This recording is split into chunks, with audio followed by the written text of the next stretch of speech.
Steel plant కార్మికులను ఉద్దేశించి BJP MLA Vishnukumar Raju అనిశ్చిత వ్యాఖ్యలు చేయడం పట్ల అఖిలపక్ష కార్మిక సంఘాల జేఏసీ ఆధ్వర్యంలో విశాఖలోని జీవీఎంసీ గాంధీ విగ్రహం వద్ద నిరసనకు దిగారు. వెంటనే విష్ణుకుమార్ రాజు క్షమాపణ చెప్పాలని డిమాండ్ చేస్తున్నారు. మనతో పాటు కార్మిక నేతలు ఉన్నారు, మాట్లాడదాం. విష్ణుకుమార్ రాజు నచ్చితే ఉండండి, లేకపోతే రాజీనామా చేసి వెళ్ళిపోండి అని చెప్పి కార్మికులను మాట్లాడారు. ఏ విధంగా చూడాలి ఆయన వ్యాఖ్యలు?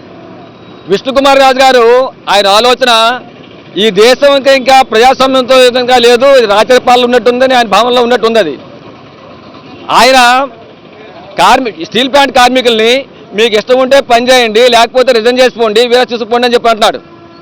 స్టీల్ ప్లాంట్ అక్కడే ఉంటుంది, ఎంప్లాయీస్ అక్కడే ఉంటారు, అధికారం మీకు ఈరోజు ఉంది, రేపు ఉంటుందో గ్యారెంటీ లేదు. పర్మనెంట్ మీరు కాదు, పర్మనెంట్ స్టీల్ ప్లాంట్ పర్మనెంట్ కార్మికులను మీరు కాదని విషయం గమనంలో పెట్టుకోండి. కాబట్టి మీరు చేసిన వ్యాఖ్యలు అత్యంత అభ్యంతరకరమైనవి, వెంటనే వెనక్కి తీసుకోవాలి. మీరు స్టీల్ ప్లాంట్ కార్మికులకు క్షమాపణ చెప్పాలని చెప్పి మేము డిమాండ్ చేస్తున్నాం.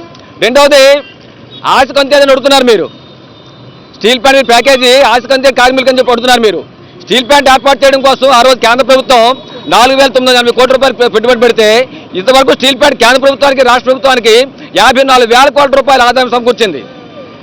ఇది పాడియా వైజాగ్ స్టీల్ ప్లాంట్. మీరు 11,440 కోట్లు పెట్టుబడి పెట్టారు, 1,00,000 కోట్లు మీకు మళ్ళీ ఆదాయం సమకూర్చే స్టీల్ ప్లాంట్. దీన్ని మీరు కషాయం లాంటి ఆదాయానికి మెట్టలకి పోసుకొని కట్టబెట్టదని చెప్పేసి మీరు స్టీల్ ప్లాంట్ కార్మికులు పోట్లాడుతున్నాం. మీకు ధైర్యం ఉంటే దమ్ముంటే కేంద్ర మోడీ ఒప్పించి స్టీల్ ప్లాంట్ నేను రద్దు చేయించండి, శైలిలో విలీనం చేయించండి, సొంత రోజులు కేటాయించండి, అప్పుడు మీ మాటకు విలువ ఉంటుందని చెప్పి చెప్పదలుచుకున్నాం మేము. మీ అభిప్రాయం ఏంటి విష్ణుకుమార్ రాజు? విష్ణుకుమార్ రాజు గారు ఆయన రాజకీయ పాలనలో ఉన్నట్టున్నారు, అహంభావ ప్రకటన చేశారు. ఆయన వెంటనే ఉపసంహరించుకోవాలి. ఆయన ఎవరో స్టీల్ ప్లాంట్ ఆయన సొంత సంస్థ కాదే, మేము ఎందుకు పబ్లిక్ రంగ సంస్థలో కొనసాగాలని చెప్తున్నాం. ఇది ప్రైవేట్ పరం అయితే విష్ణుకుమార్ రాజు గారు ఇప్పుడు ఎలా మాట్లాడారు, రేపు ప్రైవేట్ అధిపతులు కూడా ఇష్టం లేకపోతే కార్మికుల్ని చట్ట వ్యతిరేకంగా తీసేస్తారు. ఆయన సొంత స్టీల్ ప్లాంట్ లాగా ఆయన మాట్లాడుతున్నారు. అదే ప్రజలు మిమ్మల్ని రాజీనామా చేయమంటే మీరేం చేస్తారు? మీరు ఈవేళ కార్మికుల్ని రాజీనామా చేయమని మీకు ఇష్టం లేకపోతే వెళ్ళిపోండి అని చెప్తున్నారు. మీరు ఈ విశాఖ నగరం నుండి ఇష్టం లేకపోతే వెళ్ళిపోండి. మీరు ఎక్కడి నుండి వచ్చారు, ఇక్కడ ఎమ్మెల్యేగా పోటీ చేశారు, మీకు అత్యాశ లేదా? మీరెందుకు 2 సార్లు 3 సార్లు ఎమ్మెల్యే పోటీ చేయాలా?